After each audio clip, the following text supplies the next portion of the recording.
Hi and welcome. This week I'm taking a look at the Honda Grom. Now the Honda Grom came out in 2014, but we didn't actually get to see it here in Australia until 2016. And this is a 2016 model. The only real difference between this and the current 2017 model is the fact that there's a slightly different choice of colours available.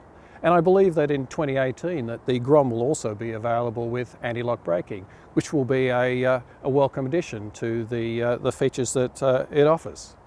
Now, the Grom sort of has a bit of a heritage, I guess, that harks all the way back to the 70s with the Honda monkey bikes and midi bikes such as the SL70 and Honda DAX and such like. But it truly is more designed for the road than as an off-road fun bike. Those early bikes were also registrable, but with this, it truly is a road bike.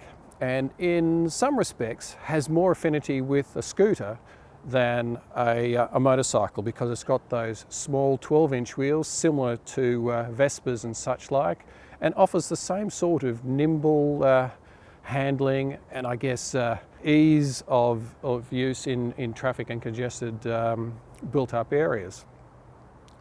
Now the engine is a 125cc single, air-cooled with a single overhead cam, 2 valves per cylinder, and it runs electronic fuel injection, which means that there's no issues with cold starting, and I found the fuel injection very smooth on this bike. There were no hiccups, flat spots or any other issues with the fueling of the engine.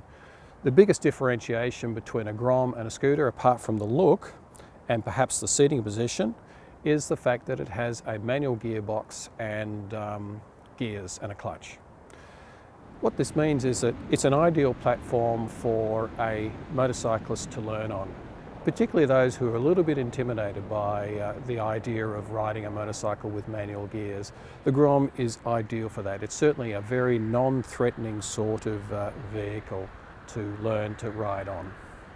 Now, if we move further into the other features of the bike, suspension-wise, at the front we have a 31mm upside-down fork, which is not adjustable, and at the rear we have a single monoshock, which also appears to be not adjustable. I couldn't see any adjustment there. Now the rear suspension sort of suited my body weight quite well, but the front I found was just a little bit soft. It was fine for 99% of riding, but if you actually hit a moderately bad bump while you were under brakes, the front end would bottom out. But apart from that, I really didn't notice any real issues with the suspension. It was certainly fine for the horsepower and handling characteristics of the bike. There's no real issues with it.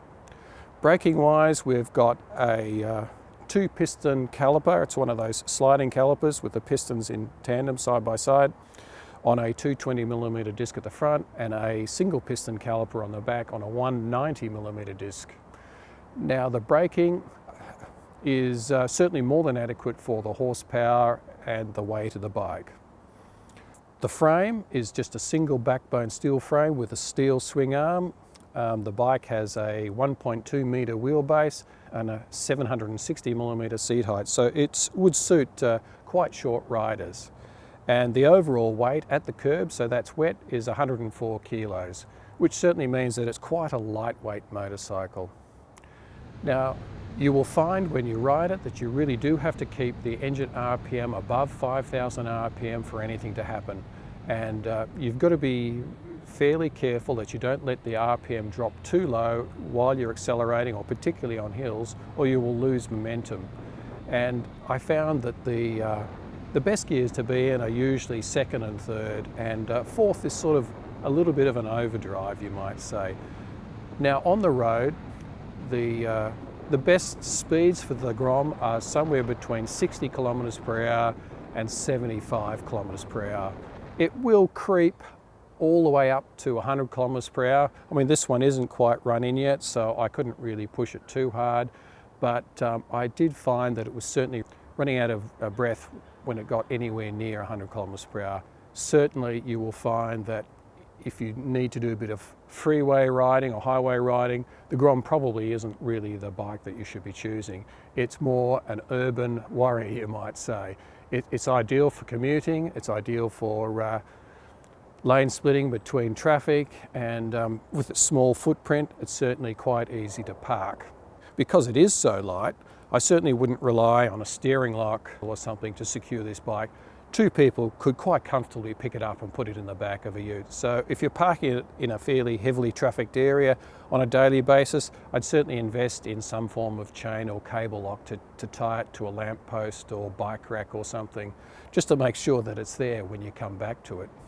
The handling is really more scooter than motorcycle. Those small, fat little wheels allow you to change direction very quickly. And around town, that's a real bonus. You know, you can zip up between cars. It's certainly a pleasure to ride in traffic. In the country or on faster roads, you will find that you have to concentrate a little once you get the bike up over 80 kilometres per hour, because that nimble front end can work against you, and you really have to concentrate on long sweepers and other sort of corners. And I do have to say that the Honda Grom does have a tendency to bring out the hoon in you. I mean, when I got on this, it just put a big smile on my face. It's just really, for all its limitations of horsepower and handling, is a lot of fun to ride. And if you're looking for something that is more fun factor than anything else, this is probably something you should take a look at. And there's also a huge amount of aftermarket accessories for them as well. There's a lot of engine hot-up parts for them. You can get big bore kits, 4-valve heads, exhaust systems, bigger throttle bodies, ECU management systems. There's even Öhlins kits for the forks and an Öhlins shock for the back, different wheels and body kits. You can make it look like a little cafe racer if you want to. I think that about covers it. I'd just like to thank A1 Motorcycles in Ringwood, Australia for loaning me the Honda Grom, and you'll find their contact details in the description below. I'll see you next time.